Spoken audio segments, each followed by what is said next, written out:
안녕하세요. 대단히 반갑습니다. 호미 아이스 V 박완서. 딸이 그린 엄마는 꽃들 사이에서 활짝 웃고 있다. 박완서 작가의 산문집 호미의 표지에는 맏딸 호은숙 작가가 그린 박완서 작가의 모습은 행복해 보인다.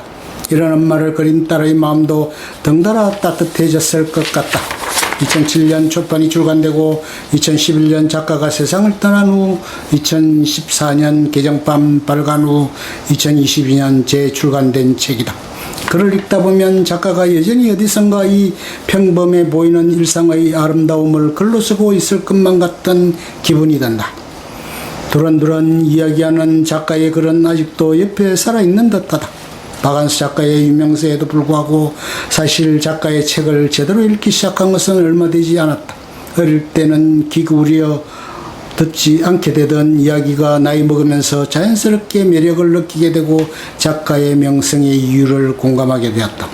이 책은 작가가 60대 후반 서울을 떠나 마당이 있는 시골집으로 이사해 정원의 꽃과 나무를 가꾸면서 자연의 변화에서 발견한 삶의 통찰을 담은 이야기. 딸로 손녀로 사랑받으며 자라고 공부했던 시절과 또 자신이 부모와 조부모가 되어 자녀와 손자 손녀를 키우며 겪은 이야기, 일제식민지 시대와 한국전쟁 등 자신의 일화로 기억되는 한국의 역사적 사실, 서울대 박사학위를 받으며 했던 감사 인사, 잊지 못할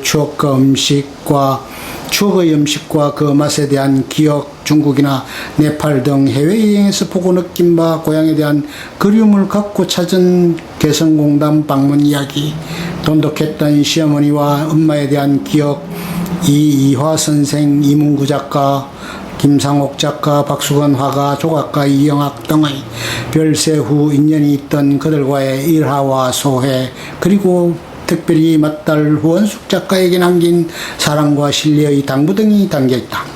책 제목이 호미라 작가가 어린 시절부터 호미를 갖고 하는 밭일의 경험이 많거나 자연물에 대한 추억이 많은가 싶었지만 저자가 흙을 만지며 식물을 키워낸 경험은 서울에서 이사온 10여 년 정도밖에 되지 않았다. 그리고 그가 도구로 쓰는 호미는 요란하고 전문적인 농기구로서가 아니라 흙을 솎아 부드럽게 하고 소소하게 텃밭을 가꾸며 자연에 순응하며 사는 소박한 노년을 실현하게 해준 친구처럼 보인다.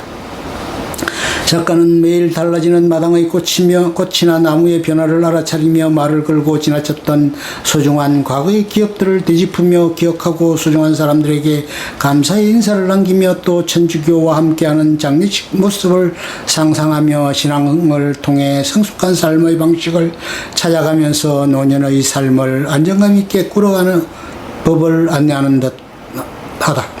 하지만 경지에 오른 작가로서 이상적이고 평온한 모습만 보여주려 애쓰지 않는다. 작가는 팔골절로 고생하면서도 잘 버텨내고 처마에 생긴 말벌집 애벌레를 센 물살로 제거하며 통쾌함과 미안함을 느끼기도 하고 중국 산지 여행에서 지객군에게 엎일 수밖에 없어 눈치 보면서도 팁 주는 문제로 이런저런 고민에 빠지기도 한다. 작가는 때로 소소한 일에 번민하고 분노하기도 하는 인간적인 모습을 솔직하게 드러내는 것을 두려워하지 않고 거기에서 또 나름의 지혜를 찾는다.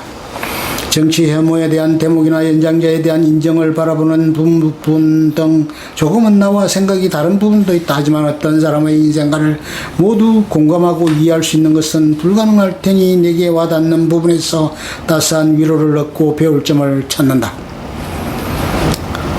주변의 모든 것들에 마음을 주고 말을 건네며 마음을 열어 이해하고자 했던 작가의 다정하고 사랑스러운 삶의 태도, 그리고 그것이 드러났던 솔직하고 겸허한 태도의 글들을 만날 수 있어서 좋았다.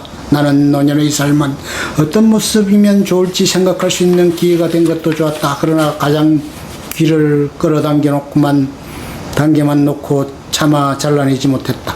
나무의 재혼이랄까, 살아있다는 유연한 피돌기 같은 수액의 움직임, 그런 게 생생하게 느껴질 뿐 아니라 가지마다 다닥다닥 붙은 돌기는 내년 봄에 터뜨릴 꽃망울의 시작이 아닌가. 살구꽃, 벚꽃도 미화도 우리 눈엔 어느 날 갑자기 활짝 피어난 것 같지만 이렇게 미리미리 준비를 하는구나. 꽃망울이 얼어 죽지도 말라 죽지도 않게 않게 보호하고 견디어내야 하는 겨울은 나무들에게 얼마나 혹독할까. 숙연해지는 한편 내년에도 살구꽃을 볼 생각을 하니 가슴이 울렁거렸다. 70고개를 넘고 나서는 오늘 밤 잠들었다가 내일 아침 깨어나지 않아도 연이 없도록 그저 오늘 하루를 미련 없이 살자고 다짐해 왔는데 그게 아닌가. 내년 봄의 기쁨을 꿈꾸다니 가슴이 울렁거릴 수 있는 기능이 남아있는 한 그래도 인생은 살만한 것이로구나.